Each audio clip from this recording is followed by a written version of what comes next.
আমরা মিথ্যা এবং হয়রানিমূলক মামলা প্রত্যাহারের ক্ষেত্রে আমরা সবচেয়ে বেশি গুরুত্ব দিয়েছিলাম এই ছাত্র জনতার আন্দোলনের সময়ে যে মিথ্যা এবং হয়রানিমূলক মামলা হয়েছে সেগুলি প্রত্যাহারের বিষয়ে।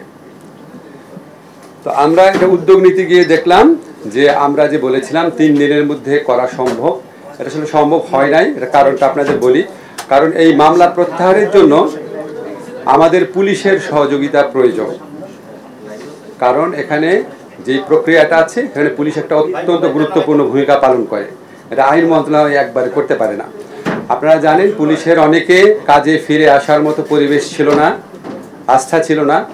এটা জাস্ট গতকাল থেকে ওনারা প্রায় ফুললি ফাংশনাল হয়েছেন, এই জন্য একটু টাইম লাগছে। তো আমরা আশা করছি এই বৃহস্পতিবারের মধ্যে ঢাকা শহরে যে মিথ্যা এবং হয়রানিমূলক মামলা হয়েছিল সেগুলি প্রত্যাহার সম্পন্ন হবে এবং ইনশাআল্লাহ 31 অগাস্টের মধ্যে সারা দেশে 1 জুলাই থেকে 5 অগাস্ট পর্যন্ত ছাত্র জনতার এই গণ আন্দোলনে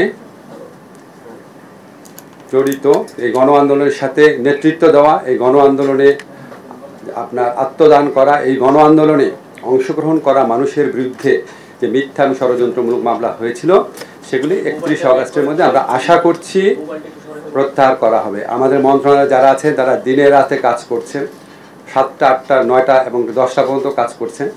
আমরা আমাদের মতো করব, কিন্তু এটা শুধুমাত্র আমাদের মন্ত্রণালয়ের এখতিয়ারাধীন বিষয় না, এটা আমাদের স্বরাষ্ট্র মন্ত্রণালয়ের সাথে কাজ করতে হচ্ছে। তারপর আমরা আত্মবিশ্বাসী 31 অগাস্টের মধ্যে সব মামলা প্রত্যাহার হবে। বৃহস্পতিবারের মধ্যে আশা করছি ঢাকা শহরের মামলাগুলো প্রত্যাহার করা হবে। আপনাদের সাংবাদিক কমিউনিটি, আপনারা সাংবাদিক রোজিনা ইসলামের বিরুদ্ধে জানেন যে কি মিথ্যা মামলা করা হয়েছিল। আপনারা জানেন যে মাহমুদুর রহমান মান্না, আমি এই দুটা উল্লেখ করছি বোঝানোর জন্য আপনাদের যে আমরা কতটা প্রোঅ্যাক্টিভলি কাজ করার চেষ্টা করছি। আমরা বিচার বিভাগের সংস্কারের জন্য কিছু উদ্যোগ গ্রহণ করেছি অল্প সময়। এর মধ্যে আমরা মাননীয় প্রধান বিচারপতি সহ আপিল বিভাগে বিচারপতি নিয়োগ দেওয়ার ক্ষেত্রে আইন মন্ত্রণালয়কে যে সহযোগিতামূলক কার্যক্রম করতে হয় সেটা আমরা সম্পন্ন করেছি। আপনারা দেখেছেন অতি দ্রুত আমাদের প্রধান বিচারপতি এবং আপিল বিভাগে যারা বিচারপতি আছেন, মাননীয় প্রধান বিচারপতি, ওনাদের নিয়োগ হয়েছে। সারা দেশ থেকে আমরা প্রশংসা পাচ্ছি। আমরা এমন একজন মাননীয় প্রধান বিচারপতি পেয়েছি যিনি অক্সফোর্ড থেকে পড়াশোনা করেছেন, টাফট ইউনিভার্সিটি থেকে পিএইচডি করেছেন।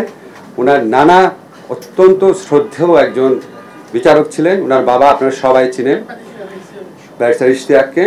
তো আমরা যে এই নিয়োগের থেকে আপনারা বুঝে নেবেন যে আমরা কিসের উপর গুরুত্ব দিচ্ছি, কোয়ালিটি ইন্টিগ্রিটির উপর গুরুত্ব দিচ্ছি।